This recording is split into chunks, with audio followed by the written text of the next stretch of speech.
मान की संकल्पना के शिक्षण के लिए अध्यापक कक्षा में भिन्न भिन्न प्रकार की सामग्री लाता है, जैसे कि गिनतारा, डीन्स ब्लॉक, 1 से 10 रुपए और 100 रुपए के नकली मुद्रा के नोट। उपर्युक्त अध्यापक डीन्स सिद्धांत का कौन सा नियम, ठीक है, नियम का आश्रय ले रहा है, बताओ।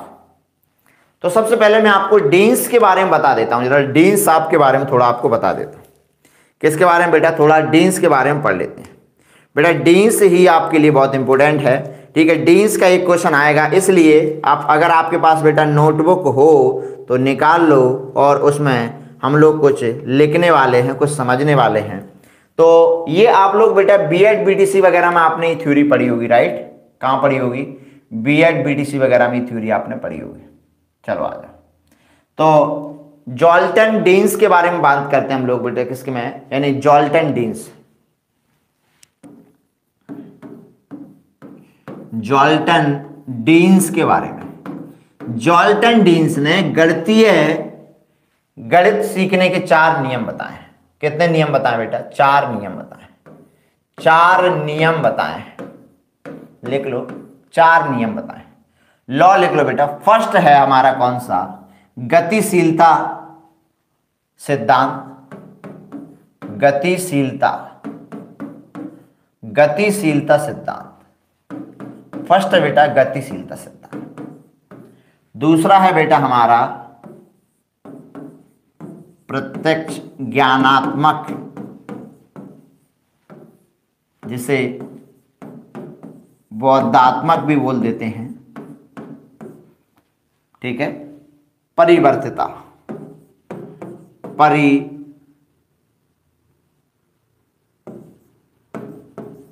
परिवर्तिता। तीसरा है बेटा गणितीय परिवर्तिता। गणितीय परिवर्तिता। गणितीय परिवर्तिता। और चौथी है बेटा निकल गया बेटा मुंह से, हाँ, रचनात्मक नियम, ये है। चलिए अब जरा मैं आपको समझा लेता हूं, ठीक है। गतिशीलता का सिद्धांत, ठीक है, और हमारा प्रत्यक्षात्मक सिद्धांत, गणितीय सिद्धांत, परिवर्तक सिद्धांत, ये 4 सिद्धांत लिख लिए बेटा। इंग्लिश में जरा हम इसको बात करें कि सर पहला हमारा क्या होता है, वही इंग्लिश की बात करें बेटा, तो पहला हमारा कौन सा है बेटा? पहला हमारा डायनेमिक, दूसरा है परसेप्चुअल, तीसरा है मैथमेटिकल वेरिएबिलिटी, और लास्ट हमारा कंस्ट्रक्टिव। याद हो गए? इंग्लिश में बता दो बेटा, हिंदी में ना हो तो इंग्लिश में बताओ। मैं एक बार फिर से आप लोगों से आपके सामने रिपीट कर रहा हूं। चलो, पहला है गतिशीलता, जिसे डायनेमिक कहा जाता है। पहला कौन सा है? डायनेमिक। दूसरा कौन सा है बेटा? दूसरा है हमारा प्रत्यक्ष ज्ञानात्मक या बोधात्मक परिवर्तिता सिद्धांत, ठीक है। तीसरा है हमारे सामने गणितीय परिवर्तिता, और चौथा है रचनात्मक कंस्ट्रक्टिव बेटा, चौथा है। ये तो हमने पढ़ लिया। अब बेटा गणित की सीखने की अवस्थाएं भी उन्होंने बताई हैं। क्या बताई हैं? गणित को सीखने की अवस्थाएं भी उन्होंने बताई हैं, ठीक है। तो हेडिंग डालो बेटा, ये हो गया। अब मैं नेक्स्ट आपको बता रहा हूं कि जॉल्टन डीन्स के द्वारा गणितीय, यानी कि गणित को सीखने की अवस्थाएं, गणित को सीखने की अवस्थाएं, गणित को सीखने की अवस्थाएं। और बेटा कितनी अवस्था बताई है? 6 अवस्था बताई है। 6 अवस्था बताई है। 6 स्टेज बताएंगे। आ जाओ बेटा, 6 स्टेज है, ठीक है। लिख रहे हो ना बेटा? नोट जरूर कर लेना। बिल्कुल, बहुत बढ़िया। देखो दिव्या सिंह बहुत तीव्र बुद्धि की बालक है ये, बहुत बढ़िया। सीखने की अवस्था है बेटा, कितनी अवस्था है? 6 स्टेज है। पहली अवस्था है स्वतंत्र अवलोकन अवस्था, फर्स्ट है। फर्स्ट कौन सी हमारी? स्वतंत्र अवलोकन अवस्था। स्वतंत्र अवलोकन अवस्था है, फर्स्ट स्टेज है बेटा, स्वतंत्र अवलोकन अवस्था। ये फर्स्ट स्टेज होती है स्वतंत्र। सर इसमें क्या होता है, बच्चा बिल्कुल स्वतंत्र होता है तर्क करने के लिए। कोई समस्या उसके सामने आती है, उस समस्या पर बच्चा उसके सॉल्यूशन करने के लिए स्वतंत्र होता है। अधिक से अधिक क्या करता है, उसके क्या करता है, सॉल्यूशन निकालता है। दूसरा होता है हमारा नियम बाध्यता बेटा। दूसरा क्या होता है हमारा, ठीक है, नियम बाध्यता। नियम बाध्य सिद्ध अवस्था, ठीक है।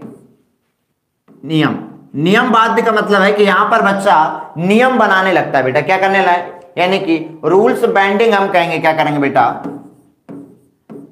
रूल्स बेंडिंग इस स्टेज में करने लगता है, बनाने लगता है, ठीक है। तीसरा बेटा तुलनात्मक अवस्था। थर्ड जो स्टेज है वो हमारी कौन सी है, तुलनात्मक अवस्था।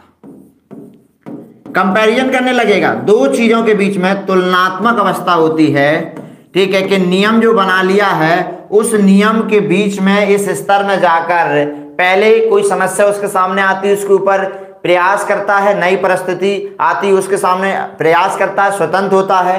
स्वतंत्र होने के बाद में बेटा यहाँ रूल्स बनाएगा, उन रूल्स का यहाँ पर क्या करेगा, कंपैरिजन करेगा, और कंपैरिजन करेगा तो फिर आता हमारा प्रस्तुतिकरण, ठीक है, या जिसे बेटा प्रेजेंटेशन की अवस्था भी कहते हैं। चौथी होती है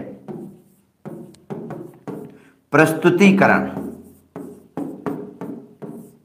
प्रस्तुतिकरण या बेटा प्रदर्शन, ये होती है। पांचवी है बेटा, ये चार स्टेज हो गई, ऊपर की हटा दूंगा बेटा। पांचवी है सांकेतिक अवस्था। पांचवी है सांकेतिक अवस्था,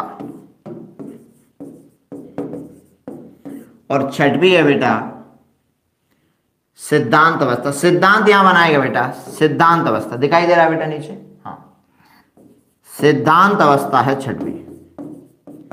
अवस्था याद हुई, बोलो हुई कि नहीं हुई, होना चाहिए, ऐसा काम नहीं चलेगा बेटा। हाँ बताओ कितने लोग जुड़े हैं भाई, बहुत बढ़िया। शिवानी कश्यप, ये भी तीव्र बुद्धि की बालिका है। क्या बनेगा भाई आंसर हमारा, बहुत बढ़िया, वेरी नाइस। जितने लोग जुड़े हैं बहुत बढ़िया बेटा। हाँ आप लोग कमेंट्स नहीं करना। पलक बेटा, अनम स्टडी, कितनी अवस्था बताएं बेटा, 6 अवस्थाएं आपके सामने लिखी हैं बेटा। कितनी अवस्थाएं लिखी हैं बेटा, 6 अवस्थाएं आपके सामने लिखी हैं, यानी कि जॉल्टन डीन्स की जो स्टेजेस हैं बेटा 6 अवस्थाएं हैं। कितनी अवस्थाएं, 6 अवस्थाएं। और बेटा नियम कितने हैं, नियम कितने भैया, नियम बताओ जल्दी से। मजा तभी आएगा जब आप लोग बताओगे, नहीं मजा नहीं आएगा, मौज नहीं आएगी भाई। मौज कैसे आएगी बेटा, मौज आएगी सर जब आप लोग बताओगे, रिप्लाई करेंगे बस तब आएगी मौज। पहला कौन सा है, स्वतंत्र अवलोकन होता है। दूसरा नियम बाध्य अवस्था होती है। तीसरा बेटा तुलनात्मक है। चौथा प्रस्तुतिकरण है, ठीक है, और पांचवा बेटा सांकेतिक, और छठवा आपका सिद्धांत है। राइट, बहुत बढ़िया। ये क्या दे रहे हो भाई, अच्छा आप वो दे रहे हो, मुझे लगा कुछ और दे रहे हो आप, क्योंकि आप तीव्र बुद्धियात्मक बालक हैं। अब एक चीज और याद रखिएगा कि जो डीन्स जो आप पढ़ रहे हैं, ठीक है, अब हम इस क्वेश्चन पे चलते हैं बेटा। ये रहा आपके सामने। अब क्वेश्चन समझ में आया, क्वेश्चन दोबारा पढ़ो कि गिनतारा है, डीन्स ब्लॉक का यूज कर रही है, ठीक है, नकली मुद्रा का उपयोग कर रही है, तो कहीं ना कहीं क्या कर रहा है ये बेटा, क्या करवा रही है वो, ज्ञान का निर्माण हो रहा है कि नहीं हो रहा। बोलो, ये 4 नियम है बेटा। पहला ये है, फर्स्ट ये है, दूसरा बेटा ये है, तीसरा ये है, चौथा ये है। ये 4 नियम है। तो इसमें क्या हो रहा है, ज्ञान का निर्माण हो रहा है, ज्ञान का निर्माण हो रहा है। और ज्ञान का निर्माण होगा तो क्या बनेगा भैया आंसर, डी फॉर दिल्ली बनेगा। क्या बनेगा, दिल्ली बनेगा। चलो ठीक है, बहुत बढ़िया। आगे चलें, आ जाओ भाई अगले क्वेश्चन पर। ये रहा आपके सामने कि त्रुटियां गणित में एक महत्वपूर्ण भूमिका निभाती है। क्यों निभाती हैं बताओ, क्योंकि ये क्या करती हैं, क्या करती हैं, ये क्या करती हैं, त्रुटियां बच्चे की समझ को दर्शाती हैं। तो सही होगा कि नहीं होगा, बोलो, बाकी छोड़ो, टाइम नहीं है, फालतू के क्वेश्चन आप रीड नहीं करेंगे। अब सीधा वहीं चलेंगे जहां हम लोगों को कुछ सीखना होगा, लर्निंग जहां होगी। ये रहा बेटा तीसरा क्वेश्चन। छात्रों को जब 2 भिन्न दी जाती हैं, बहुत अच्छा क्वेश्चन है। छात्रों को छात्रों को जब दो भिन्नों का योग करने के लिए कहा गया, यानी मान ले 1/2 प्लस 1/3, ठीक है, यानी कि छात्रों को जब दो भिन्नों का योग करने के लिए कहा गया, तब बहुधा का मतलब होता है बहुधा। बहुधा मतलब विद्यार्थी सोचते पता नहीं क्या होता है वो बहुधा। अक्सर, बहुधा का मतलब होता है अक्सर या प्राय। तो प्राय बच्चे क्या करेंगे, अक्सर इस साधारण त्रुटि का सामना होता है। जब बच्चों को हम ये दिया जाता है तो बच्चे क्या करते हैं, ये अंश को अंश से जोड़ देते हैं। भाई अंश को अंश से जोड़ दिया तो अंश ये है बेटा, अंश क्या है, अंश से अंश है, और ये हर है हर। तो वो बच्चे ने क्या कर दिया, क्या कर देते हैं कि सामने से सामने को जोड़ देते हैं, प्लस कर देते हैं, इसको इसमें जोड़ देते हैं, और हर को हर में जोड़ देते हैं, यानी कि इसमें जोड़ देते हैं, और क्या कर देते हैं कि 1 + 1 यानी कि 2, और 2 + 3 यानी कि 5, और कह देते हैं आंसर आ गया। ऐसा क्यों करते हैं वो, बोलो ऐसा पीछे का करने का रीजन पूछ रहा है कि ऐसा वो क्यों करते हैं, क्योंकि वो जो उनको सिखाया गया है वही वो देखते हैं कि भैया प्लस लगा है तो जोड़ दो। यानी कि गणितों का क्या कर रहे हैं बेटा, यानी कि गणित के नियमों का सामान्यीकरण कहलाता है, यानी कि जैसे गणित के नियम है वैसे ही उनको लागू कर रहे हैं। सुन लो, जैसे गणित के नियम हैं, जैसे गणित के नियम हैं, ठीक है, ठीक है, चिन्ह है, प्रतीक है, वैसे ही यूज कर लें, यूज कर लें कि सामने सामने। इसी को बेटा सामान्यीकरण कहा जाता है, जनरलाइजेशन कहा जाता है। क्या कह रहा है कि योग में सीखे गए तत्वों का क्या कर रहे हैं वो, जनरलाइजेशन कहलाता है। याद रखिएगा, अगर ऐसा क्वेश्चन आ जाए तो जनरलाइजेशन का मतलब बेटा रूल्स होता है, सामान्यीकरण का मतलब बेटा नियम होता है, कि जो योग में सीखे गए तत्व या नियमों को सूत्रों पर लागू कर रहे हैं, ठीक है, भिन्नों पर क्या कर रहे हैं, नियमों को क्या कर रहे हैं, वो लागू कर रहे हैं। तो ऑप्शन हमारा सी बनेगा। आ जाओ, ये है बेटा कि छात्रों को आंकड़े संग्रह की समझ के आकलन के सर्वाधिक क्या होगा बेटा, डाटा कलेक्शन।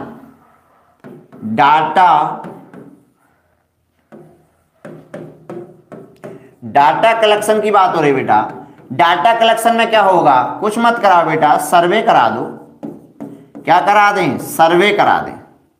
सर्वे सबसे बेस्ट होगा, यानी कि एक सर्वे के आधार पर बच्चों को एक प्रोजेक्ट दे दें। क्या दे दे, बच्चों को एक प्रोजेक्ट दे दे बेटा, परियोजना दे दे बनाने के लिए, सबसे बेस्ट ऑप्शन होगा, यानी कि सी आंसर हमारा सही होगा। आगे चलें नेक्स्ट पॉइंट पर। चलो, कोई डाउट यहां तक, आ जाइए अगले पॉइंट पर आते हैं। ये रहा 5वां क्वेश्चन बेटा, थोड़ा ही पता नहीं कैसे इन नीचे आगे पीछे हो गया। चलो थोड़ा सा आप पढ़े पढ़िएगा। ये क्या कह रहा है कि प्राथमिक स्तर पर छात्रों को गणितीय क्रियाकलाप में व्यस्त रखना बहुत तरीकों से सहायक हो जाता है। यानी कि बच्चों को एंगेज रखना, बिजी रखना, व्यस्त रखना सहायक क्यों हो जाता है। देखो क्वेश्चन ये कह रहा है कि भैया हम 2 ही सही हैं, 4 बलों ऊपर लेके हैं, पर हम में से 2 ही सही होंगे, ठीक है। चलो, तो पहला कह रहा है छात्रों को कई अमूर्त अवधारणाओं को अन्वेषण करने और परिकल्पना और रणनीतियों के अवसर प्रदान करना। बेटा जहां अवसर दिखे ना वहां तो मार दो, क्या सही, कुछ और मत मारना। तो ये तो सर हमारा सही हो गया। समय सारणी में दिए गए खाली, जो समय सारणी में खाली समय है, खाली पीरियड, तो उसके यूज करने के लिए, क्या उसके यूज करने के लिए हम कहेंगे गलत है, काटा पीटी करता। हाँ, छात्रों उनकी गणितीय समझ व विवेचन को गहन सहायता करना बिल्कुल सही है। संकलित आकलन का मतलब होता है समेटिव असेसमेंट, और समेटिव हमारा क्या है, नेगेटिव है।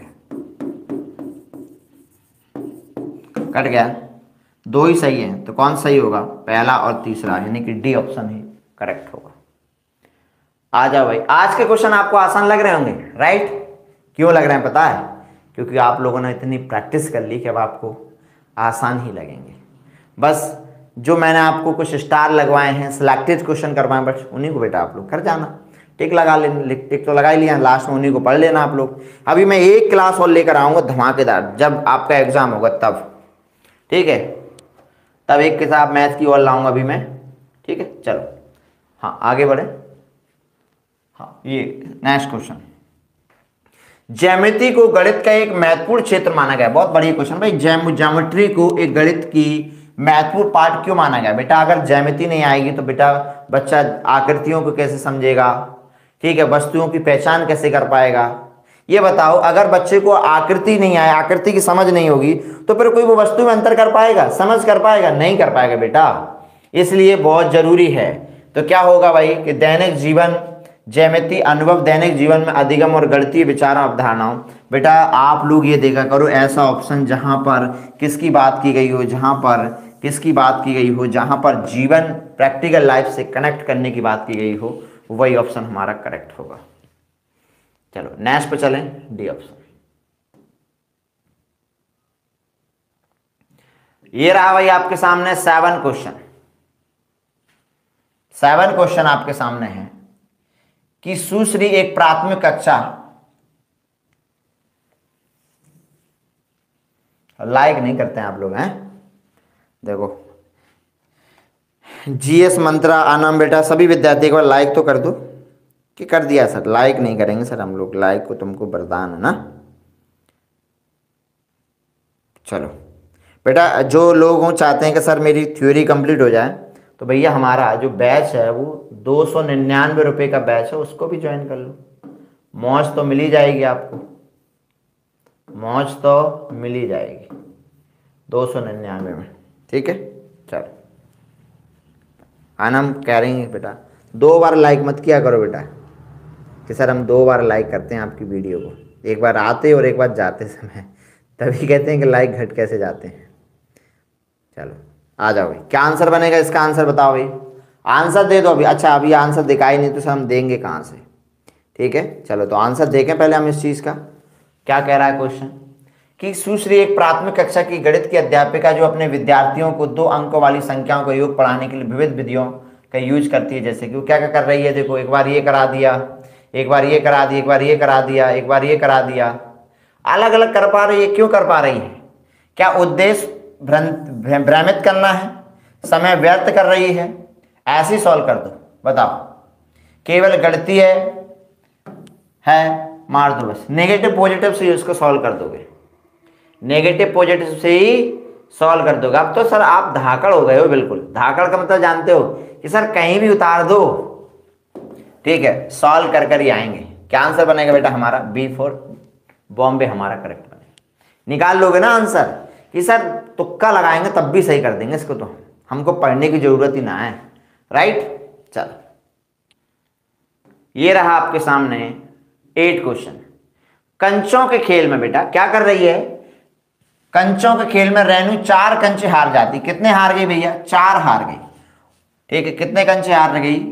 4 कंचे हार गई, 4 हार गई। उसके पास 7 कंचे हैं। कितने कंचे हैं? 7 बचे हुए हैं। अब उसके पास कितने कंचों के साथ खेल शुरू किया? तो प्लस कर दो 11। क्या होगा? योग किया गया है। तो ये कैसा क्वेश्चन है? योग पर आधारित है, मतलब हमसे भी एग्जामिनर मौज ले रहा है। अरे बच्चे थोड़ी हैं हम।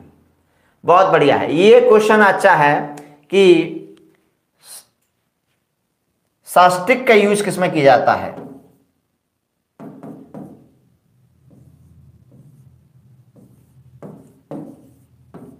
बोलो किसके लिए किया जाता है? तो ये एक हम कहेंगे, देखो इसका प्रयोग आज नहीं इससे पहले किया जाता था।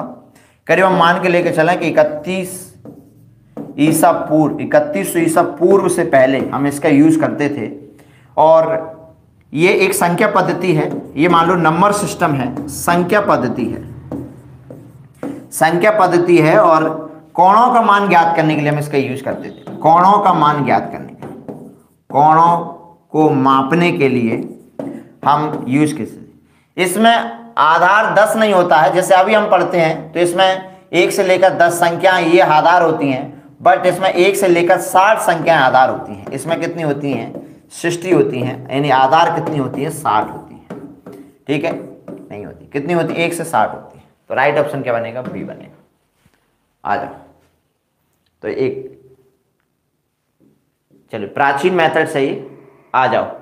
क्वेश्चन ये कह रहा है कि कक्षा 1 और 2 में राष्ट्रीय पाठ्यचर्या रूपरेखा 2005 की दृष्टि से गणित के शिक्षण और अधिगम के लिए निम्नलिखित में कौन सा सही है? बेटा गणित के शिक्षण के लिए क्या करें हम लोग, कह रहा है कलन विधि और रटन विधि पर जोर दें, नहीं बेटा एल्गोरिथम पर जोर नहीं देना चाहिए, मौखिक पर नहीं, अन्य विषयों के साथ उसको जोड़ दो। जैसे भाषा तुम कह रहे हो, कला पढ़ा रहे हो, पर्यावरण पढ़ा रहे हो, उसी में गणित सिखाओ। इसलिए आपने देखा होगा कि भाषा और गणित इन दो विषय में ही हम लोग ईवीएस भी पढ़ते हैं, राइट। ईवीएस भी पढ़ाया जाता है, कैसे, एकीकृत उपागम से। ये आसान कर देती है बेटा, एक पेड़ है तुम्हारे पास में, एक और लगा लिया, कितने हो गए, वो कह रहा है 2 पेड़ हो गए मेरे पास, 2 आम हो गए। तो ये ऑप्शन हमारे लिए सबसे बेस्ट बनेगा। ये रहा आपके सामने 11 क्वेश्चन। चलो वही क्वेश्चन जो रटे चुटे सर के सर, अरे दशमलव गुणन के लिए हम किसका यूज करते हैं बताओ, ग्राफ पेपर का यूज करते हैं कि नहीं करते हैं, बोलो। पढ़ाया था पहली क्लास में, पढ़ाया था कि सर आपने दशमलव गुणन के लिए ग्राफ या दशमलव दोनों चीजों का यूज कर सकते हैं, राइट। वैसे दशमलव योग के लिए ग्राफ होता है और गुणन के लिए ग्रेड होता है, राइट। ये दोनों चीजें मैंने आपको पढ़ाई थी कि ग्राफ जो होता है वो योग के लिए होता है, ठीक है, और ग्रेड जो होती है वो इसके लिए होता है। तो राइट ऑप्शन क्या बनेगा हमारा, फर्स्ट बनेगा। आ जाओ नेक्स्ट क्वेश्चन है, प्रतिशतता की अवधारणा को यानी परसेंटेज की अवधारणा को पढ़ाती हुई कक्षा में विषय त्योहार और मौसम की बिक्री और छूट आदि विचार विमर्श किया। कक्षा में इस प्रकार की चर्चा क्यों करनी है भाई, अगर वो नहीं करेगा तो फिर बाहर की दुनिया को कैसे समझेगा डियर। अगर हम क्लास में नहीं करेंगे, जैसे दिवाली आ गई है, दिवाली में बेटा छूट मिल रही है, ठीक है, जैसे 50% छूट मिल रही है, तो वो बाहर की दुनिया से समझेगा कि नहीं समझेगा। तो किस लिए करते हैं इसका यूज हम, बोलो ABCD बताओ किसके लिए। अरे बाहर की दुनिया से संबंध बनाने के लिए, संकल्पात्मक समझ को बढ़ाना है। बी नहीं बनेगा, वाचन कला में बढ़ोतरी नहीं, कि पढ़ने की कला में बढ़ोतरी करे, बता पढ़ने की कला में बढ़ोतरी के लिए। डी ऑप्शन सही है। गलत हो गया ना जल्दी जल्दी में, किसने दिया था, नैन्सी ने गलत दिया था। हाँ नैन्सी बेटा गलत आंसर है, ठीक है। चलिए बहुत बढ़िया, वेरी नाइस, बहुत, और सभी का सही है। अच्छा 13 का डी कौन दे रहा है भाई, अभी 13 तो आया ही नहीं है, अब आएगा 13। अब बता दो भैया, बहुत अच्छा क्वेश्चन है। बच्चे के गणितीय चिंतन के आकलन के लिए निम्न प्रश्नों में से कौन सा अत्यंत उपयुक्त है, बताओ। आपको ये चेक करना है, गणितीय चिंतन का असेसमेंट करना है, सिखाना है। तो ये कह रहा है कि ये कर दे, तो बेटा सिंपल टेबल पढ़ लेगा, इसमें कुछ नहीं करेगा बच्चा। यानी 4.25 में 0.5 का क्या टेबल इसको कर लेगा। ये भी है एक ऐसा, देखो कि जहां पर बच्चे को सोचना भी पड़े, बिल्कुल। ये कह रहे देख फल की कीमत कितनी है, ठीक है, 4.25 रुपये है, किलोग्राम है, मतलब रुपए किलोग्राम है, तो आप बिक्री के लिए कितना खर्च करेंगे। और ये कह रहा है कि 4.25 को 0 से 1 के बीच की कितनी संख्या से गुणा किया जाए, ठीक है, 0 से 1 के बीच की कितनी संख्याओं के बीच क्या किया जाए, गुणा किया जाए, कि हम कहेंगे कितनी संख्याओं से हम इसको गुणा करें कि गुणनफल जो है वो हमारे से कम या अधिक प्राप्त हो। यहाँ पर बेटा बच्चे का सोचना बेटर प्रदर्शन दिखाएगा, इसलिए हमारा सी ऑप्शन हमारा करेक्ट होगा। बहुत बढ़िया, आगे चलते हैं बेटा नेक्स्ट क्वेश्चन। ये रहा 14 क्वेश्चन है। निम्नलिखित में से कौन सी गतिविधि एक शिक्षिका कक्षा 2 के छात्रों को एक अंकीय संख्याओं के व्याकलन पढ़ाने के लिए उपयोग कर सकती है। एक अंक के क्या, घटाव बेटा, व्याकलन का मतलब होता है घटाव, घटाव पढ़ाने के लिए उपयोग कर सकती है। बताओ किसके लिए। 14 क्वेश्चन है, बहुत बढ़िया क्वेश्चन है, और बताओ जल्दी से आंसर करिएगा जितने लोग जुड़े हैं। क्या बनेगा बेटा, 14 का।